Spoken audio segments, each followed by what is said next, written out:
you ever finished a so-called kids book and thought, wow, that hit harder than half the adult science fiction on my shelf? Yeah, that was me with The Wild Robot. Today, we're going to be diving into Peter Brown's Wild Robot Universe, an illustrated middle grade trilogy, plus a gorgeous picture book that somehow combines a polite robot, grumpy animals, wild nature, and your entire sense of emotional stability. We'll keep this completely spoiler free, and I'll cover what the books are actually like, the best age range to read them, and why so many adults are obsessed with Roz the robot, and a bit about the author behind it all. If you're robot curious, book obsessed, or just like stories that quietly punch you in the feelings, stick around. So, what even is the Wild Robot? All right, let's start with the basics. The Wild Robot isn't just one book, it's a little universe. You have The Wild Robot, which is book one, The Wild Robot Escapes, book two, and The Wild Robot Protects, which is book three. And optionally, there is a fourth book that isn't part of the series. That is The Wild Robot on the Island. It's more of a picture book adaptation and not a full on sequel. Um, there are also box sets and collections that bundle the trilogy together because clearly publishers said parents are going to want the whole emotional damage package in one go. Good job, parents. At the center of everything is a robot called Roz. Very high level, totally spoiler free, safe description, so you can continue to watch the video. Roz is designed for a controlled, human friendly environment. Instead, she ends up somewhere wild. She has to figure out how this place works, how to survive in it, and how to become part of a community that did not ask for a robot. That's it. That is the premise. Everything else, who she meets, what relationships form, what goes wrong, that just stays under wraps. I'm not going to spoil it for you, but it is fantastic. Um, and just to give you some mental things, imagine if Wally, Hatchet, and a very gentle Black Mirror episode all had a quiet, illustrated baby together. That is what the Wild Robot is. Um, and I know what you're thinking. One of these is not like the other, but it works. It just simply works. Um, so we're going to also be talking about what each book feels like. We're going to go into our first one, The Wild Robot, which is book one in the series. So let me crank up the screen share here. And we're going into share. Um, where did it go?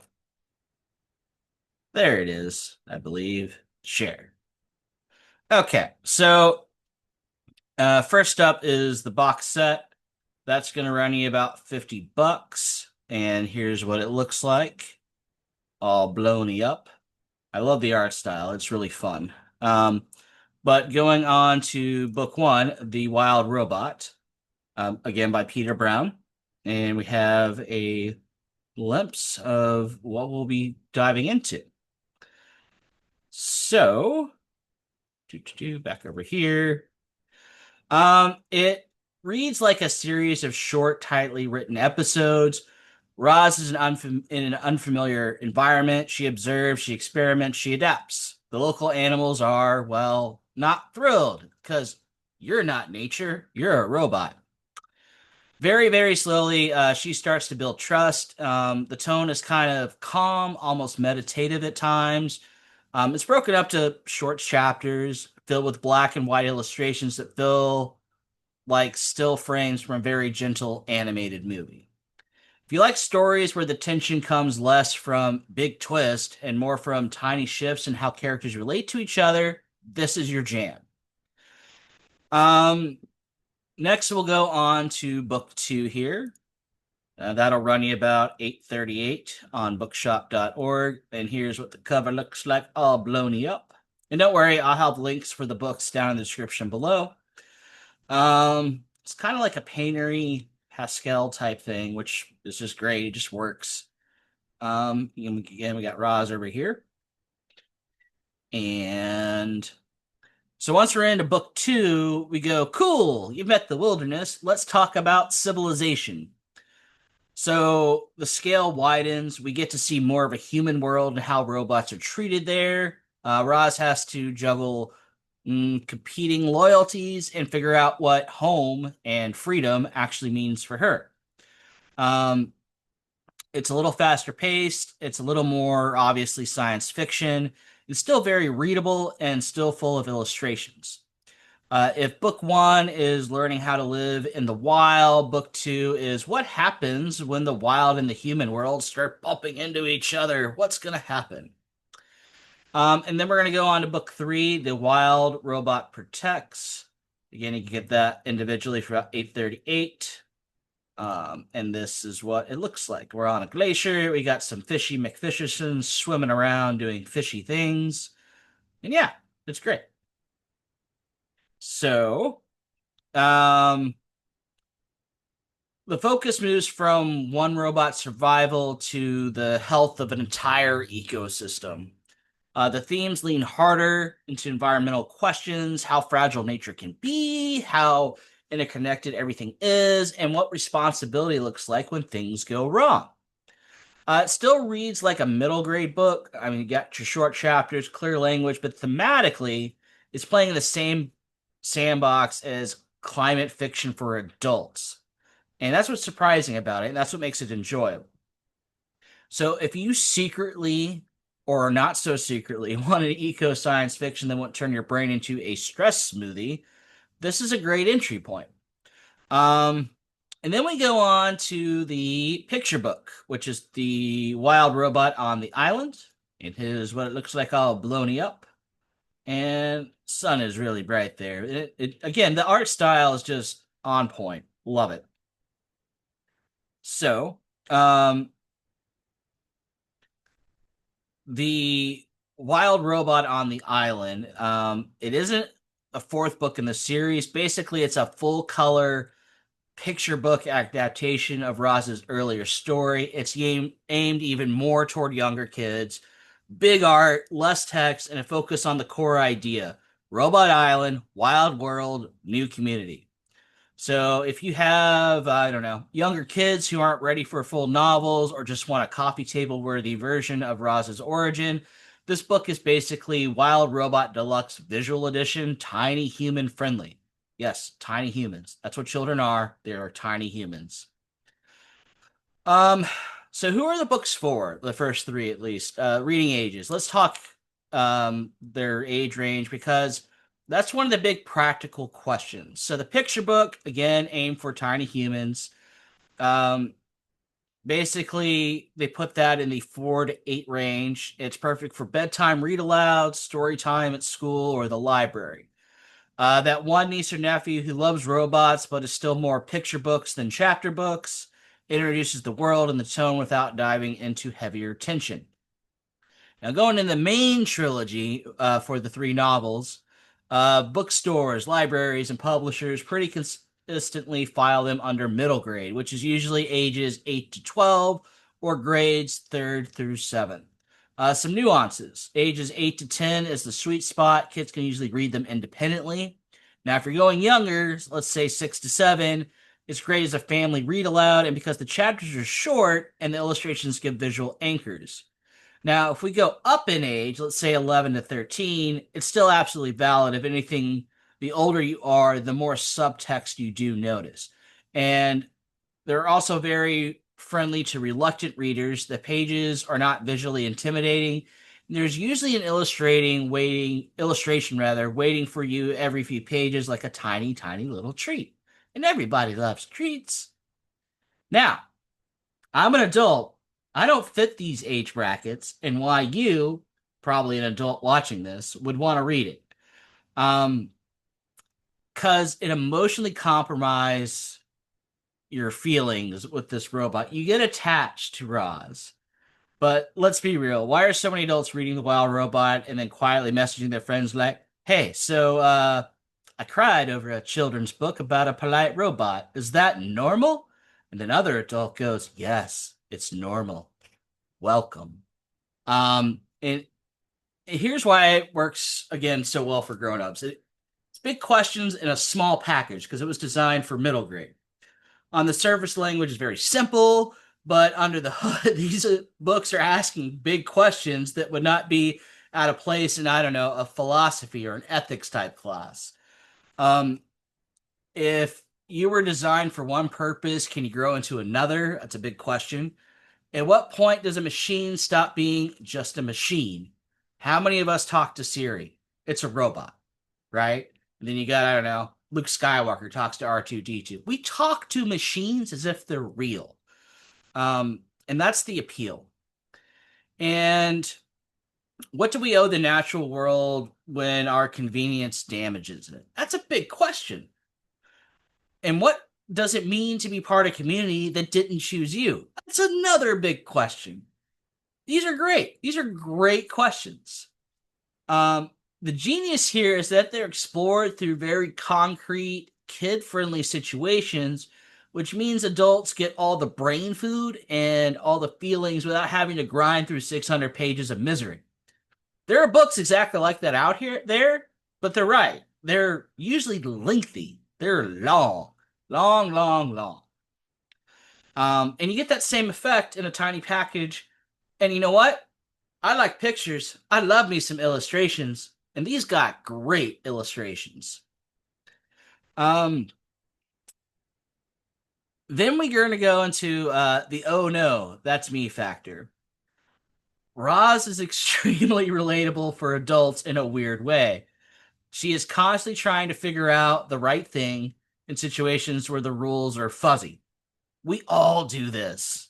All of us. She literally is built to be useful and has to navigate what happens when her sense of self doesn't perfectly match what other people expect from her. Again, that's all of us. She learns, she messes up, she recalibrates. I have to say it again. Okay, I'm going to say it again. That is all of us. I don't care how old you are. That is still applicable. So if you've ever switched a career, moved to a new place, become a parent or a caregiver, or just looked around and thought, everyone else got the instruction book, but I didn't. I feel sad now. Yeah, that's all of us. And it's going to hit home so hard, and you're like, this is a stupid kid's book. Why am I upset? So it's cozy but not empty. These books sit in a beautiful little niche of comforting to read, but it's not mindless. There's a point to what's going on. There's the literary equivalent of warm drink that also quietly hands you a pamphlet about environmental ethics and the nature of personhood. If your reading life is, I don't know, 90% grim dystopia, this series is like a much needed glass of water. This is a palate cleanser. I'm not saying everybody should switch to kids' literature. I'm not. But every once in a while, worth it.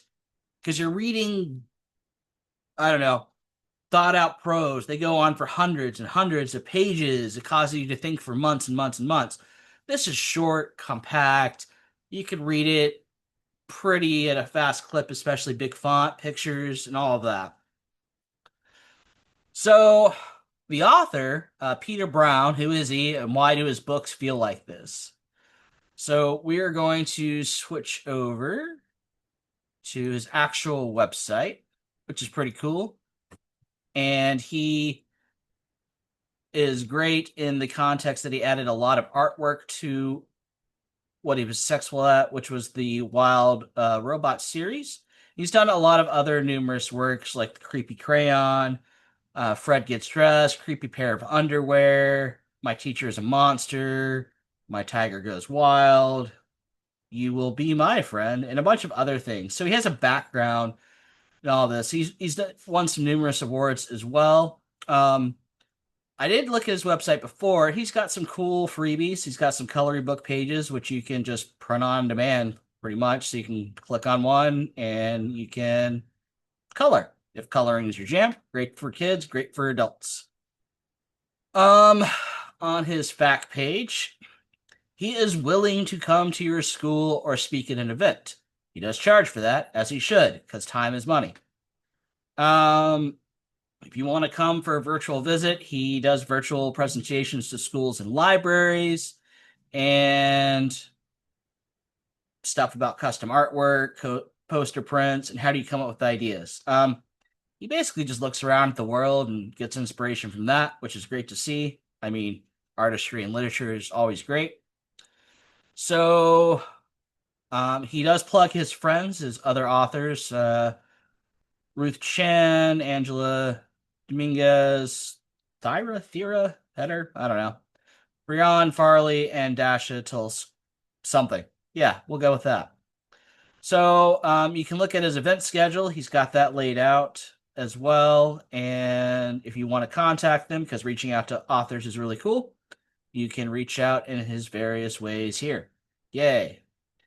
Um, let's see, anything else? Oh, he does write a blog. So if you want to keep up with some of the events going on with him, you can check out the blog here. So what we will need to go on over here is so yeah, he was responsible for all the robots induced feelings. That's Peter Brown. He is an American illustrator and author, born in New Jersey, studied illustration at Art Center College of Design, and lives in New York. He started out primarily in picture books with titles like The Curious Garden, Children Makes Terrible Pets, Mr. Tiger Goes Wild. His work is picked up at the called Honor and a pile of other children's book awards. So he's not just some random guy who woke up one day and said, "What if robot, but sad?" So why does this matter? Why am I rambling about this author? Well, he's got picture book in his DNA. He's been doing it for a long time. His background shows up everywhere: short, clean chapters, strong visual pacing, illustrations that actually add to the story selling instead of just decorating with it. I don't like illustrations for just illustration's sake. It should matter, and it should matter in key placements. Um, he's got recurring themes across his books. He keeps circling similar ideas. Nature creeping back into human spaces, characters breaking out of stiff expectations, the the tension between civilized life and more natural, authentic way of being. And that's a big one. That kind of sounds like we've been talking about the whole time, but this is his probably his best work. Because again, all these are kid based, but this adults can read this. I promise you they can. And feel like it wasn't a waste of time. So he puts a lot of research and intention. He's talked in interviews about researching both robotics and ecology for the series, which is why the world feels grounded, even or when it reads like a fable or a fairy tale. So when you pick up The Wild Robot, you're not just getting a kid's science fiction, you're getting the next step of what he's been doing in picture books for years, just with more pages and a robot protagonist. So, how do you start reading this? It's really going to depend on your age. So let's turn this into something practical. Start with The Wild Robot, book one. That's where you should probably start. If you like it, continue straight into The Wild Robot Escapes and The Wild Robot Protects. Just read them back to back. Then if you want a cozy visual recap of the earlier part of Roz's journey, grab the Wild Robot on the Island picture book as a kind of deluxe art companion. Think of it as a 3-course meal plus a dessert. That's essentially what you're going to get there. If you got kids of different ages and you're buying this for kids to read, again, 4 to 8, you're going to read The Wild Robot on the Island picture book together. Let them fall in love with the art and the basic idea of robot plus wild world plus learning to belong. That's everything a 4 to 8-year-old wants to do, is they want to belong. And then ages 12 or 8 to 12 and up, just again, straight trilogy. Now, if you're doing this as a collective family read, make book one a read aloud for everyone. Older kids can follow along in the novel, younger ones flip through the picture book version. That way, everybody's in the same universe, just at different reading levels. So that's how you can cooperatively read as a family. If you're a teacher or a librarian, I mean, you're just going to kind of use the grade scale system here, which is usually age bracketed. For younger grades, second to third, use the wild robot as a class read aloud. If you're doing upper elementary to early middle school, use the trilogy for units on technology and ethics, environmental science, community and inclusion. Everything is discussion friendly without needing spoilers to get good conversation going. So, stop the screen share. Is the wild robot worth your time? Yes. If you want a grand dystopia AI or artificial intelligence, this isn't that. It's nowhere close to this. And if you want thoughtful, quietly emotional stories about a robot finding her place in a messy, beautiful world, this is absolutely that. I mean, you're going to get a super approachable middle grade trilogy, a stunning picture book adaptation for younger readers, big themes about nature, technology, work, family, and community, and a main character who might make you feel seen in ways you were not emotionally prepared for on a Tuesday afternoon. If you end up reading it, I sincerely hope you get at least one moment where you close the book and go, wow, that was more than I expected. And that's the beautiful thing. Um, all right, so it's your turn. You've already read The Wild Robot. Keep it spoiler free, but tell me in the comments. Are you team I read this to a kid or team I read this and cried anyway? And I'm a grown adult. Um, and also if which book in the series felt the strongest to you, book one, two, or three? So yeah, if you like what you're doing here, or what I'm doing here, and you, it's cooperative, I suppose. You got a comment, I got to engage, so it's a prid quo. And so, comment, subscribe, leave a like. Those are appreciated. Also, if we're starting a book club, it's going to start in January. If you want to come on board in that, my Patreon link will be in the description. We'll be talking a little bit more about how that's going to work in December and the first couple of books we'll be reading together. Again, the Patreon will be down below, as well as all the books we've covered today, and I'll actually include the link to the author's website as well, because he's got some neat things there. So I think that is going to do it for today. And as always, keep on booking on.